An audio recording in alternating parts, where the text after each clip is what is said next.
Hello and welcome to Track Gals. I'm Gail Fee. And I'm Laura Raposa from the Boston Herald's Inside Track. We have a jam-packed show in store for you today. We are going down to Hingham for the local premiere of The Fighter with Mark Walberg. We're going to pop in on Shaq-a-clause, who is delivering toys at Buca di Beppo. Ho, ho, ho. Ho, ho, ho.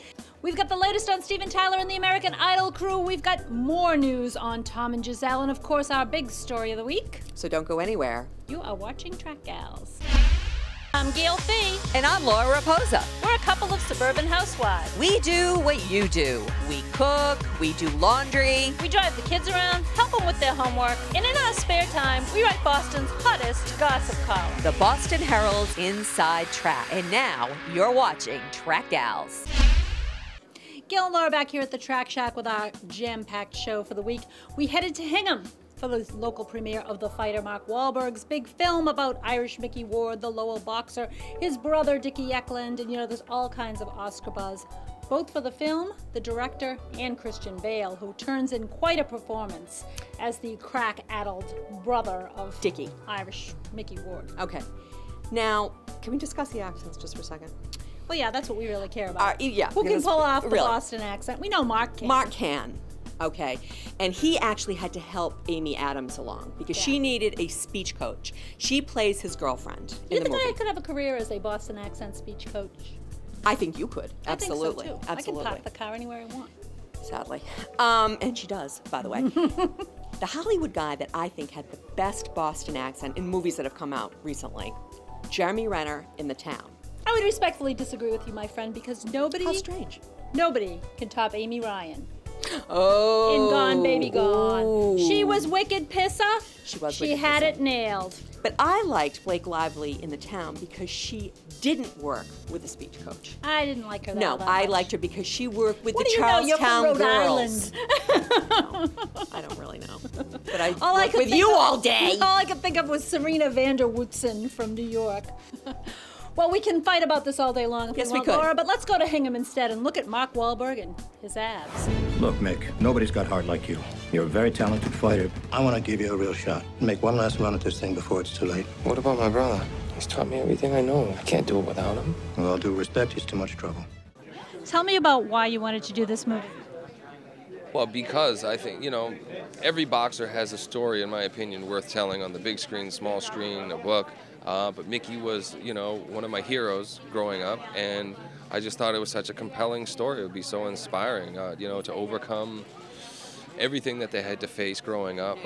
Their family and their upbringing mirrors mine in so many ways. It just, it was a dream project for me. Mick, I was doing it for you. You did it for me? Remember? What, this? Do me a favor, don't do nothing for me no more, okay? Tell me about some of the obstacles you faced. Just, having a cast, falling apart, people walking away, people, for whatever reason, didn't have the same kind of belief and faith and desire to make it that I did. But I made a promise to Mickey and Dickie and to the rest of their family, and to Lowell, that, Lowell wasn't going to be perceived as the place where High on Crack Street was made. Lowell was going to be perceived as the birthplace of two great boxers and many future champions to come, and in the light that they deserve. There's good, hardworking people there. This is my shot at the title. I won't get another one after this. Mickey has a chance to do something that I never did, and he needs me. Okay, I'll see you in Mickey's corner. There's Oscar buzz for your co-stars Christian Bale and Melissa Leo. What do you think? They certainly deserve it. We'll see what happens. Nobody went into making the movie thinking that, and to be in the mix and having that stuff happen is a beautiful thing. Thank you. Thank you. Mark Wahlberg's brother runs Alma Nova down there in the shipyard. Yes, I do. Great restaurant. Very by the way. nice. Yes. When we come back, we're going to have the latest on Tom and Giselle. We're going to go visit Shaq-a-clause. Ho, ho, ho. We're going to take a look back at last week's big Patriots-Jets blowout and Donald Trump's little blowout. Or a flyover, more likely. And of course, our big story of the week. Do not go anywhere. You're watching Track Gals. December is a holly jolly time to visit Foxwoods, Laura. And now, our player of the week. This week's Foxwoods Resort and Casino Player of the Week is What's Your Number star Chris Evans. The Sudbury homeboy has recently returned to Boston to star with Anna Faris in the romantic comedy that began shooting May 14th. And last fall, we saw an awful lot of Chris when he went on the stump for his uncle, Congressman Mike Capuano, when his mom's brother was running for Senator Ted Kennedy's seat. Chris is a grad of Lincoln Sudbury High, where he was a standout in the drama club, and after graduation, he headed for New York to attend the prestigious Lee Strasberg Theater Institute. After appearing in a series of B-movies and TV pilots that never got picked up, Evans landed the role of Johnny Storm, the Human Torch, in The Fantastic Four back in 2005. He reprised his role in the remake 2 years later. Next year, he'll star in 3D as another comic book superhero, Captain America. And here's a little known fact about Chris. He dated Justin Timberlake's GF, Jessica Biel, for 2 years after they met on the set of London, which we think went straight to video. Well, not even Captain America can excel at everything, but congrats, Chris, on becoming this week's Foxwoods Resort and Casino Player of the Week. Gail and Laura back at the Track Shack with all this week's hot scoop. Laura, I have yet to get over last week's big blowout by the New England Patriots at Gillette Stadium.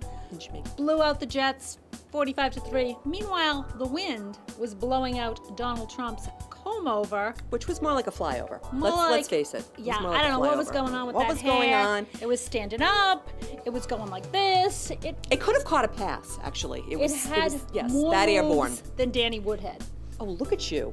Now, I would suggest Donald maybe a hat the next time. Maybe a hat. A Pats cap? Maybe a Pats cap. You know, he is a big fan of Tom Brady. He is. Wanted the daughter to marry him and all. Yeah, how'd that work out for you?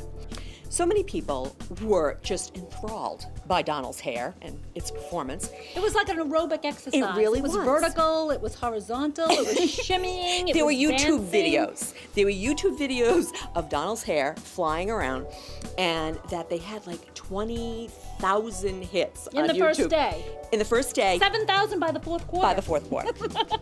Huh? I gotta tell you, I checked it out. I confess. I did too. I liked the wee that went with it. I think that was funny. Now, speaking of sports, Laura, there was a huge decision out in LA this week. Frank and Jamie McCourt's nasty divorce will get even nastier now because a judge has ruled that the Dodgers are community property. Which means the two battling ex-Bostonians are now going to fight to the death over who owns the Dodgers. All right, so the judge ruled that the post-marital agreement, correct, not the pre, the post-marital agreement, invalid, that they signed, which gave Frank control of the Dodgers for reasons which I don't understand, is invalid. Correct. So now the speculation is, will either Frank or Jamie try to buy the other one out? And if they do, where will they get the money? Because nobody believes that these two, who are supposedly hundreds of millions of dollars in debt, has the cake to buy the other one out. Ergo, the speculation is the team will have to be sold. Just a few years ago, didn't Frank own a parking lot? Yeah, he parlayed a parking lot in Boston to the owner's suite at the Dodgers, 8 houses, country club memberships, hairdresser on call 24/7, yada, yada, yada. Then, unfortunately, the big divorce, and, Frank, didn't you ever hear the old saying, cheaper to keep her?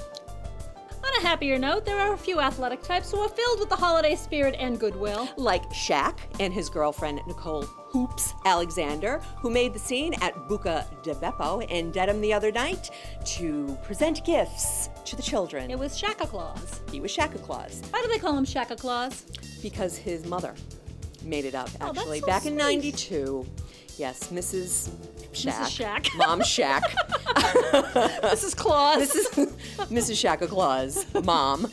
She's the one that created Shaq-a-Clause for him to donate and give back to the people of wherever. Wherever. And this time, it's Boston.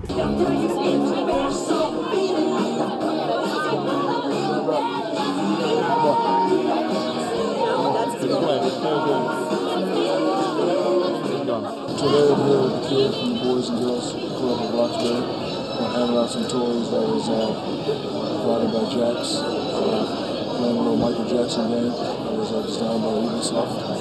And we're going to here and have a good time. And hopefully this will be a day that we'll always remember.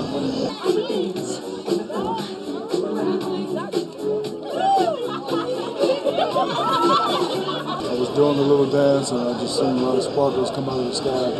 So I'm actually keeping. So how big do you actually think his feet are? Like this big. Huge. I made a letter. And you made a letter? Read it. Hello, Shaq. My name is Ladar Spencer. I love the Celtics. Thank you for the turkey, the food, the water, and the shoes. My turkey was fabulous and delicious. Oh, you got the letter and a kiss. Hey, so he took your letter? Uh-huh. He did, and then he gave you a kiss. Yeah, he did. I saw him. No, he did. He did. He gave me a hug. All right, and a hug. So you were very lucky. I was just fortunate enough that with all the superstars they got in the world, that these kids still know who I am. So there's a lot of superstars for me to look up to these days. So I'm fortunate. Hey, we were supposed to have a chowder throwdown, you know. Oh, that is you. Yeah, it's me. And I've been waiting. Okay. All right. When are we going to do it? Because you know I'm going to win. You'll beat me, yeah, right. What would you like for Christmas, young lady?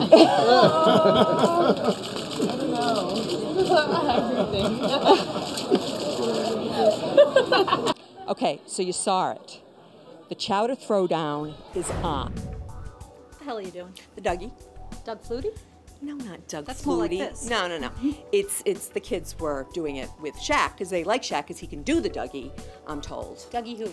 There is no Dougie. It's just the dance. Whatevs. Whatevs. Coming up, we've got the latest on Tom and Giselle. We're going to check in on the Boston Music Awards and the big party down at the Kowloon. Now that was fun. Don't go anywhere. You are watching Track Gals.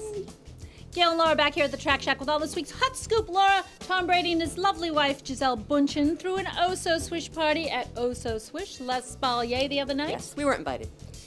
Blew off the porch They blew off the again. porch again. Anyway, actually it was Tom's sister, Nancy Brady, who does a lot of work with the Accordia Global Health Foundation. It is something to do with Africa. And so they threw a big party. And Mike O'Malley was there, and Uke was there, and Ray Allen was there, and Lenny. there. No, not the track. And we have money. We could donate. Yeah, they were all there, raised a bunch of money. There was some live auction items. In fact, we heard that Giselle bid $1,000, which I think is kind of cheap, $1,000 to play catch with her husband. I would have paid $2,000. I would have paid $3,000. Should have invited us, Tom. Yeah, so there. Now, speaking of Giselle, Mrs. Brady is now a cartoon character. She's the star of Giselle and the Green Team, an animated webisode show on AOL for kids that teaches the youngins about how to save the environment. Uh-huh. So she's like, what, Wonder Woman with... Green Lantern. She's all green. It's Giselle and 4 other supermodels who moonlight as superheroes saving the planet by reusing, repurposing, recycling, regurgitating, I don't know. Yeah, all right. So Tom can't be the only superhero in the family? No. No. Well, we weren't invited to Tom and Giselle's party, but we did get to go down to the Kowloon for their big anniversary bash. Now, Gail and I go to a lot of parties, unfortunately. But we do.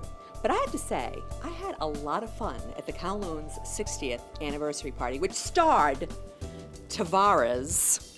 Ah, yeah. Disco Inferno. It was a disco inferno, and everybody was really into it.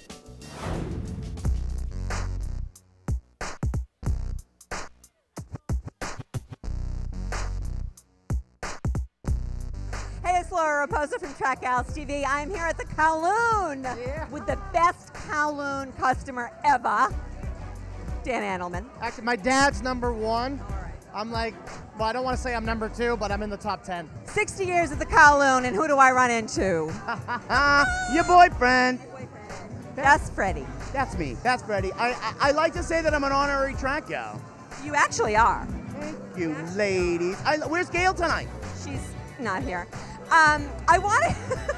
Now, you actually got up there and you made a nice little speech. Did you think that I make sense at all? No, but... But I love the Wong family, and I do love what they do. And I have been coming here for a long time, not 60 years, folks. But we have Tavares here. We're celebrating the 60th anniversary. And the coolest thing is, the Joey Fund receives most of the proceeds from the night, as well as the Massachusetts Restaurants Education Association. So it's not a vanity thing. They're not doing this because they're like, come tell us we're wonderful.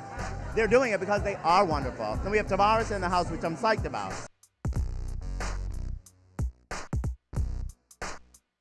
Do you have a favorite Tavares song? I do indeed. You kidding me? Like, there's so many to choose from, but you gotta have a #1 for me. It's More Than a Woman. I mean, it's a beautiful, beautiful song.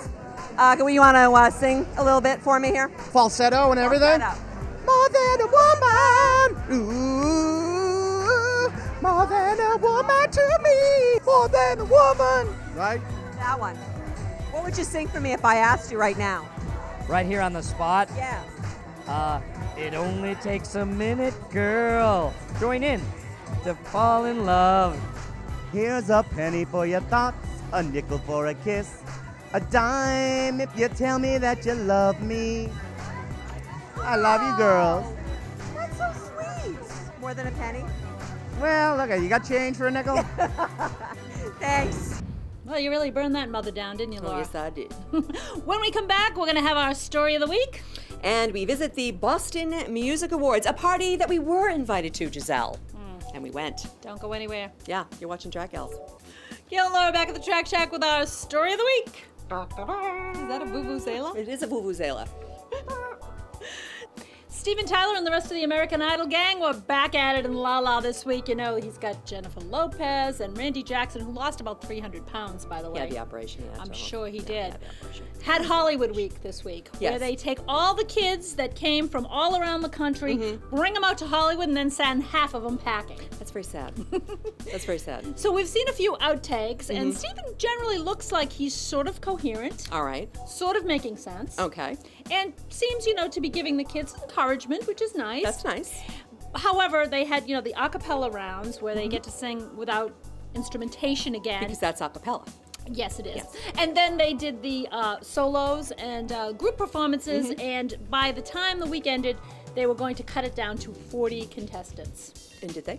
I imagine they did, but we don't really know because the show doesn't come on until January 19th and 20th. Big double two-night premiere. Well, I know what we'll be doing that night. Yes, we do. Now, what's this all about Steven and Kid Rock? All right. He snubbed Kid Rock the other night? Not really. See, there's some misinformation out there that we heard via TMZ that Steven Tyler snubbed Kid Rock at the Kennedy Center Honors the other night. Because supposedly he's mad at Kid because Kid dissed him for doing the American Idol gig. Right. Yes. Yeah. So he dissed him. He didn't pay attention to him. He ignored him. Blah, blah, blah, blah. Well, so we wrote that. And then the other day, after we wrote it, I got a picture from the Kennedy Center Honors where Steven is smoking a big fat cigar backstage, and he's got Kid Rock hugging him like in a bear hug. So there's a little... Couldn't be that mad. No. You know what I think? Why be mad? He's got the big American Idol gig. And Kid Rock, what's he doing? He's in Detroit. Now, New York isn't the only place with a big music show, Laura. We had the Boston Music Awards at the Liberty Hotel the other night. That's right. It was a benefit for Ernie Bach Jr.'s Music Drives Us. We caught up with Ernie and the Varsity Girls and a few other acts. Check it out. Do you think I'm wrong? You put my back against the wall. You make it so damn hard.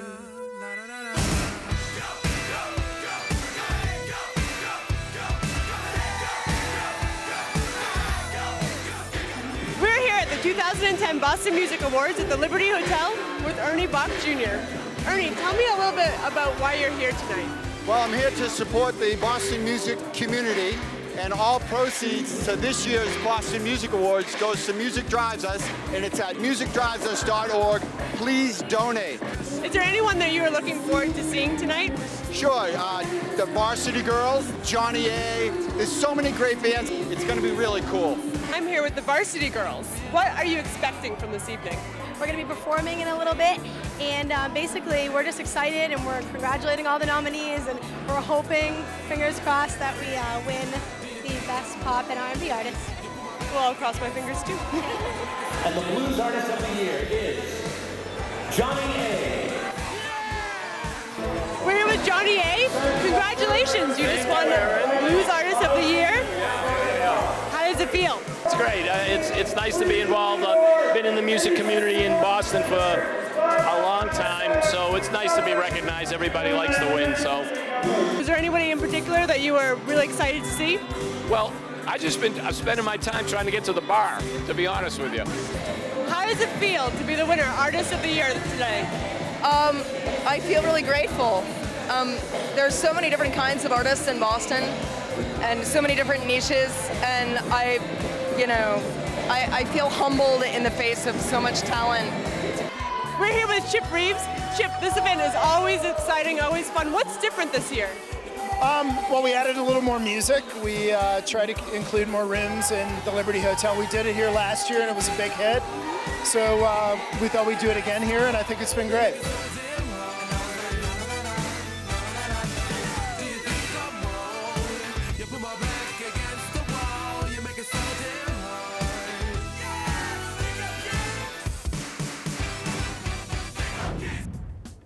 That music was driving me, Laura. Driving you where? Driving me wild. If you've missed any of this week's Track Gals or any previous shows, do check us out on Comcast On Demand. Under Get Local. Thanks for watching, and tune in next week for our big Christmas Naughty or Nice show. We've been making a list. We've been checking it twice. See you next week. Go anywhere. Don't go anywhere. Okay. 3, 2, 1. Can I do this one? Because I actually know what it's about. Yes. Thank you. I'm at a loss for words. How strange! To the kids of Boys and Girls Club of Roxbury. You didn't let me finish!